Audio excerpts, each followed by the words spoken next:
भौगोलिक खोज की पृष्ठभूमि तैयार कैसे की गई, क्यों की गई, ये बात समझना है। ये जो भौगोलिक खोज की पृष्ठभूमि है तैयार कैसे की गई और क्यों की गई, ध्यान समझिए। 15वीं शताब्दी में यूरोप, कल बता रहे थे, यूरोप ऐसा हुआ जो पहले डेवलप हो गया। डेवलप मतलब बौद्धिक रूप से विकसित हो गया, और यहाँ के लोग व्यापार करते थे। क्या करते थे? व्यापार। तो 15वीं शताब्दी में यूरोप के सभी व्यापार कुस्तुनतुनिया के मार्ग से हुआ करता था। एक रास्ता था, उस मार्ग के द्वारा, कुस्तुनतुनिया के मार्ग द्वारा यूरोप का जितना व्यापार है वो सारा हुआ करता था। कहाँ पे? यूरोप में। यूरोप के लोगों का व्यापार होता था कुस्तुनतुनिया के मार्ग के द्वारा। लेकिन हुआ क्या, 1453 ईस्वी में कुस्तुनतुनिया तुर्क में लड़ाई हुआ और कुस्तुनतुनिया हार गया और कुस्तुनतुनिया पर तुर्क का अधिकार हो गया। बात समझ में आया? अब कोई पूछे कुस्तुनतुनिया का पतन कब हुआ है? कुस्तुनतुनिया का पतन हुआ 1453 ईस्वी में। कब हुआ है? 1453 ईस्वी में कुस्तुनतुनिया का पतन हुआ है। कोई दिक्कत? अब भौगोलिक खोज की शुरुआत कब हुई? तो 15वीं शताब्दी में। कब हुई? 15वीं शताब्दी में। अब यूरोप के व्यापारियों से वो क्या करने लगा? भारी मात्रा में कर वसूलने लगा। कौन? तुर्क। कुस्तुनतुनिया पे अधिकार हो गया अब तुर्क का। उस रास्ते से अगर तुम जाओगे व्यापार करने के लिए तुमको देना होगा भारी मात्रा में कर, टैक्स। तो अब टैक्स दे रहा है। उसका हल ढूंढना चालू किया यूरोप का लोग। किसके लिए? हम क्या हल ढूंढे, कैसे क्या करें। उन्होंने जो हल ढूंढा इसी का परिणाम था भौगोलिक खोज। परिणाम क्या था? भौगोलिक खोज। अब भौगोलिक खोज के परिणाम से हुआ क्या, क्या मिला हमको? जब भौगोलिक खोज हुआ तो हमको मिला क्या? जब भौगोलिक खोज हुआ तो वैज्ञानिक प्रगति, आर्थिक विकास और व्यापार का विकास हुआ। क्या समझना? भौगोलिक खोज से क्या सब हुआ? विज्ञान की प्रगति हुई, आर्थिक विकास हुआ, व्यापार का विकास हुआ। इसके द्वारा अमेरिका, ऑस्ट्रिया तथा एशिया के अन्य हिस्से से विश्व का जुड़ा हुआ। विश्व का अन्य, ऑस्ट्रिया से, अमेरिका से, एशिया के अन्य हिस्सों से विश्व जुड़ पाया अच्छे से। और पृथ्वी के बारे में लोगों में ज्ञान हुआ। इससे पहले लोग अंधविश्वास में जी रहा था। अंधविश्वास में क्या जी रहा था? पृथ्वी चपटी है ना, अनंत में जाने पर लोग विलीन होकर मर जाएगा। लेकिन ये अंधविश्वास खत्म हो गया कि ऐसा कुछ भी नहीं है।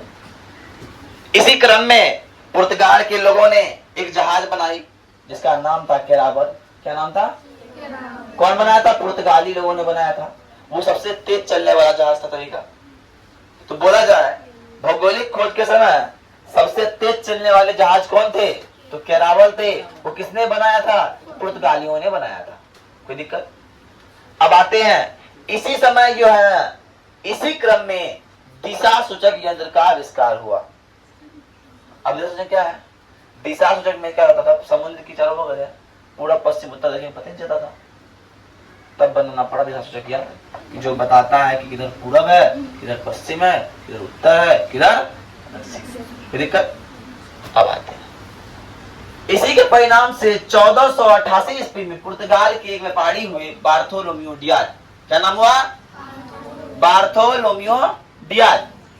इन्होंने एक अंतरिक्ष की खोज की जो अफ्रीका के दक्षिणतम बिंदु है, उसका नाम है उत्मासा अंतरिक्ष। क्या नाम है?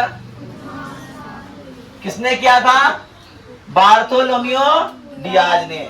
बार्थोलोम्यू डियाज ने 1488 ईस्वी को क्या अफ्रीका के दक्षिणतम बिंदु, अफ्रीका के दक्षिणतम बिंदु उत्मासा अंतरिक्ष की खोज की, जिसको अंग्रेजी में बोलते हैं केप ऑफ गुड होप। क्या बोलते हैं? केप ऑफ गुड होप, है ना। उसके बाद 1492 ईस्वी में एक कोलंबस नाम का आदमी हुआ जिसका पूरा नाम था क्रिस्टोफर कोलंबस। क्या नाम था? उन्होंने अमेरिका की खोज की। किसी खोज की? अमेरिका की खोज की। और 1498 में पुर्तगाल का एक नाविक हुआ जिसका नाम वास्को डी गामा था। उन्होंने भारत की खोज की। हम बताए थे कल कि भारत की खोज करने में इसका मदद कोई किया था। एक व्यापारी था जिसका नाम था अब्दुल मजीद। क्या नाम था? अब्दुल मजीद। अब्दुल मजीद उसका व्यापार करने में, भारत जाने में मदद किया था। और पहला बार वास्को डी गामा कहाँ उतरा था भारत में? तो कालीकट बंदरगाह। कहाँ उतरा था? कालीकट बंदरगाह। कालीकट बंदरगाह में उतरा था। कौन कौन उतरा था? Vasco D gamma. Vasco D gamma पहली बार भारत में कहाँ आया था? तो आया था कालीकट बंदरगाह में। किसकी सहायता से आया था? अब्दुल मजीद की सहायता से आया था, है ना। चलो, इसके बाद और हुआ। इसके बाद